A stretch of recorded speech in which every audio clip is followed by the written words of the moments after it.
Sector number 1 Ambedkar भवन में बीएचएल अनुसूचित जाति एम्प्लॉयज वेलफेयर एसोसिएशन द्वारा संविधान दिवस पर कार्यक्रम का आयोजन किया गया। देखिए हरिद्वार से सुनील कुमार की यह रिपोर्ट। बेचल अनुसूचित जाति एम्प्लॉयज वेलफेयर एसोसिएशन हरिद्वार के तत्वाधान में भारतीय संविधान दिवस डॉक्टर भीमराव अंबेडकर भवन सेक्टर 1 भेल हरिद्वार में बड़ी ही हर्षोल्लास के साथ धूमधाम से मनाया गया। इस कार्यक्रम में मुख्य अतिथि लाल बहादुर शास्त्री प्रशासनिक अकादमी मंसूरी देहरादून से सेवानिवृत्त वरिष्ठ अधिकारी एवं national chairman national action forum for social justice Nanak Chand ने बाबा साहब के जीवन संघर्ष पर प्रकाश डालते हुए कहा कि बाबा साहब द्वारा निर्मित संविधान हमें अपने अधिकारों के प्रति सजगता को प्रदर्शित करता है और हमें अपने अधिकारों के लिए सतर्क रहना चाहिए। इस दौरान उन्होंने डॉक्टर भीमराव अंबेडकर भवन एवं उसमें संचालित डॉक्टर भीमराव अंबेडकर शिक्षा सहभागिता कार्यक्रम की कार्यप्रणाली पर प्रकाश डालते हुए सभी को संविधान दिवस की बधाई दी।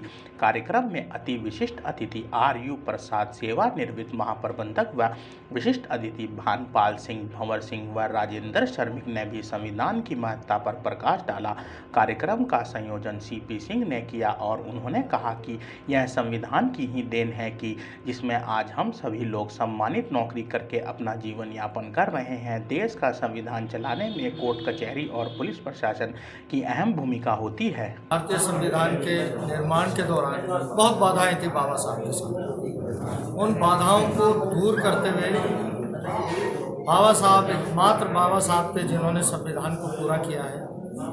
आज हमारा बहुत बड़ी संख्या है, हमारे समाज में जागरूक है, हमारी जनता जागरूक है। हम लोग महाशक्ति के रूप में इस देश को देखना चाहते हैं। जो वर्तमान सरकार है वो कभी भी इस देश को महाशक्ति के रूप में इस आधार पर नहीं ले जा सकती। इस संविधान का उसको सम्मान करना पड़ेगा। इस देश में रहने वाली 85% नहीं बल्कि 95% लोग, मैं उन लोगों की भी बात कर रहा हूँ जो समाज के उच्च वर्ग में रहते हुए समाज के निम्न श्रेणी के वर्गों को समान अधिकार देने की बात करते हैं, वो भी हमारे मित्र हैं, वो भी हमारे साथी हैं। और ये देश महाशक्ति के रूप में बाबा साहब के सपना है, बाबा साहब के सपने को पूरा करेंगे। और ये संविधान को जो भी, ये बाबा साहब एक बड़ी कल्पना है, बाबा साहब एक बड़ी महाशक्ति है। जिस व्यक्ति ने भी बाबा साहब के संविधान को छेड़ने की कोशिश की वो जल गया है, मिट गया है और उसको दोबारा पनपने का मौका नहीं मिला है।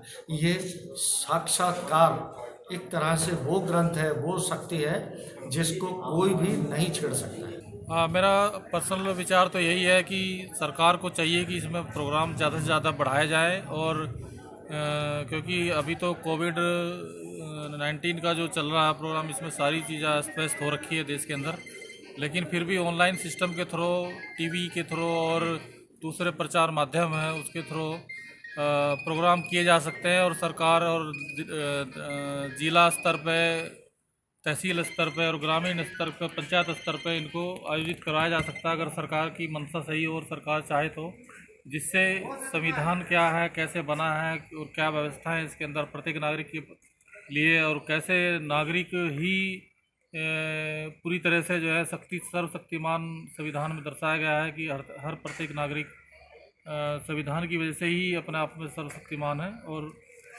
उसको समझाने के लिए प्रत्येक नागरिक तक ये संदेश जाए तो जिला स्तर, तहसील स्तर और ग्रामीण स्तर पर जितना भी हो सके इसको प्रोग्राम कराया जाए। ये सरकार ही करा सकती है, क्योंकि ये कि पर्सनल किसी का अपना प्रोग्राम तो हो नहीं सकता, क्योंकि ये सरकारी कार्यक्रम है, ये सब सरकार को करना चाहिए। जनपद बिजनौर के झालू बस स्टैंड के पास रात से गायब युवक का शव मिलने के बाद इलाके में सनसनी फैल गई। देखिए बिजनौर से मोहम्मद फहीम की ये रिपोर्ट।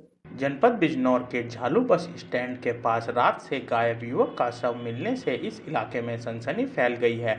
सूचना पर पहुंची पुलिस ने शव को पोस्टमार्टम के लिए जिला बिजनौर के अस्पताल में भिजवाया है। इस मामले में बिजनौर पुलिस अधीक्षक डॉक्टर धर्मवीर सिंह ने बताया कि युवक की पहचान शुभम के रूप में हुई है और यह कल से लापता था। मृतक के शरीर पर चोट के निशान भी हैं, शरीर का कुछ हिस्सा जला भी हुआ है।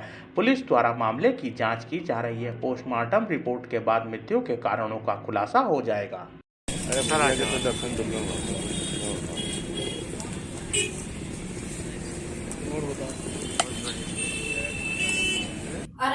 फारबिसगंज में निर्माणाधीन सड़क पर नाबालिग बच्ची से मजदूरी का कार्य कराए जाने के साथ साथ सड़क निर्माण कार्य में लापरवाही पर स्थानीय लोगों ने निर्माण कार्य को रुकवाया। देखिए अररिया से अरुण कुमार की यह रिपोर्ट।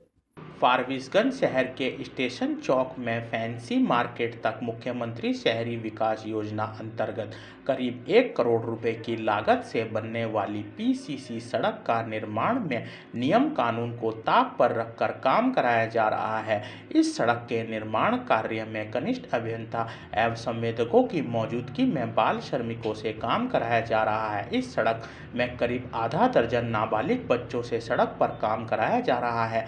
आपको बता दें कि स्टेशन चौक से फैंसी मार्केट तक बनने वाली इस सड़क का निर्माण कार्य शुरू से ही विवादों के घेरे में रहा है। पिछले 4 दिनों से शुरू हुए इस कार्य में अनियमितताओं की शिकायतें भी सामने आ रही हैं, जिसको लेकर सामाजिक संगठन और पूर्व पार्षद, उप मुख्य पार्षद, वार्ड पार्षदों द्वारा एक बैठक भी की गई। उन लोगों ने निर्माण कार्य की अनियमितताओं की शिकायत को लेकर एक लिखित आवेदन जिला पदाधिकारी को देने की भी बात कही। सड़क निर्माण कार्य में अनियमितताओं पर भड़के स्थानीय लोगों ने कार्य को रुकवाया।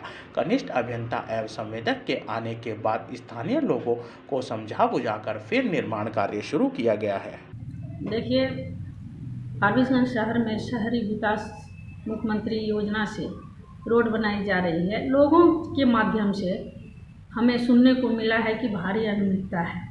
ये सरकार की पैसा है, जनता के हित में सड़क बनने के लिए है, और जो भी बना रहे हैं इसको, मैं उनसे कहना चाहती हूँ कि शहरी विकास योजना के तहत रोड को अच्छी तरह से बनाएं ताकि तुरंत टूटे नहीं। मुझे भी जानकारी मिली थी कि उस रोड में जो मट्टी या बालू जो दी गई है वो बहुत ही निम्न स्तर की है, जबकि वहाँ पे बेड मिसाली देना था।